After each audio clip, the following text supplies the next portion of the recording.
बातमी बदलापूरमध्ये गॅस गळती झालेली आहे। शहरात भीतीचं वातावरण पसरलंय। संपूर्ण बदलापूर शहरात रासायनिक गॅस पसरलेला आहे आणि त्यामुळे शहरामध्ये भीतीचं वातावरण निर्माण झालंय।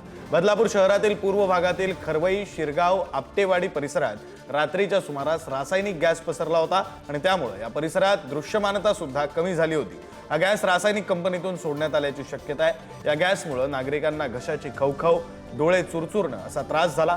काही दिवसापूर्वी याच परिसरात एका कंपनीनं गॅस गळती झालेली होती, तर वारंवार अशा प्रकारे गॅस या परिसरात सोडला जात असल्यानं नागरिकांची प्रचंड नाराजी आहे। प्रदूषण नियंत्रण मंडळ आणि MIDCच्या हलगर्जीपणामुळे नागरिकांच्या जीवाशी सध्या खेळ सुरू आहे।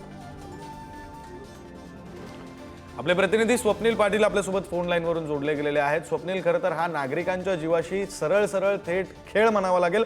कोणाचा निष्काळजीपणा आहे, कोण दुर्लक्ष करत आहे?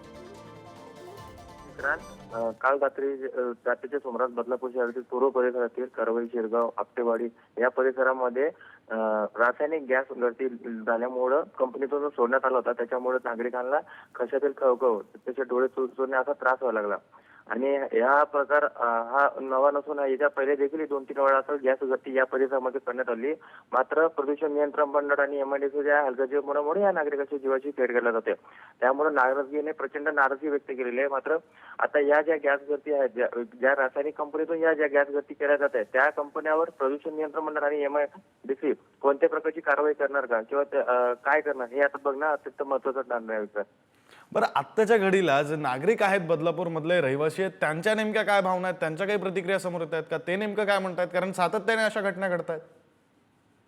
हो, नक्कीच आहे। सातत्याने या घटना घडत असल्यानं नागरिक नाराजगीच आहे आणि नागरिकांनी देखील मागेही मागणी केली होती की या ज्या कंपन्या आहेत त्यांच्यावर तुम्ही कारवाई करावी किंवा यांना स्थलांतरित करावं। यांच्यामुळं आमच्या जीवाशी धोका केला जातो, आम्हाला त्रास होतो। त्यामुळं आमच्याकडे नागरिकांकडे बघायला कोण नाही, त्यामुळे या कंपन्यावर कोणीतरी कारवाई करावी अशी त्यांची वारंवार मागणी आहे नागरिकांची। मात्र कोणतीही कारवाई होत नसल्यामुळे नागरिकांनी ही नाराजगी व्यक्त केलेली आहे। मित्रांनो, स्वप्नील, याआधी साधारण जेव्हा अशा घटना घडल्या त्यावेळी नेमकी काय कारवाई करण्यात आली होती? मुळात काही कारवाई करण्यात आली होती का? कारवाई झाली असती तर पुन्हा अशा घटना घडल्या नसत्या? मुळात कोणती कारवाई केली जात नाही।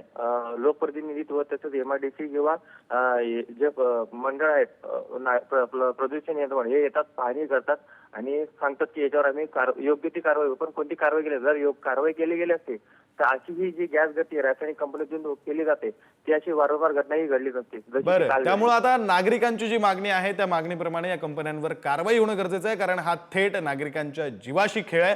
धन्यवाद स्वप्नील, तुम्ही दिलेल्या या सगळ्या सविस्तर तपशिलासाठी।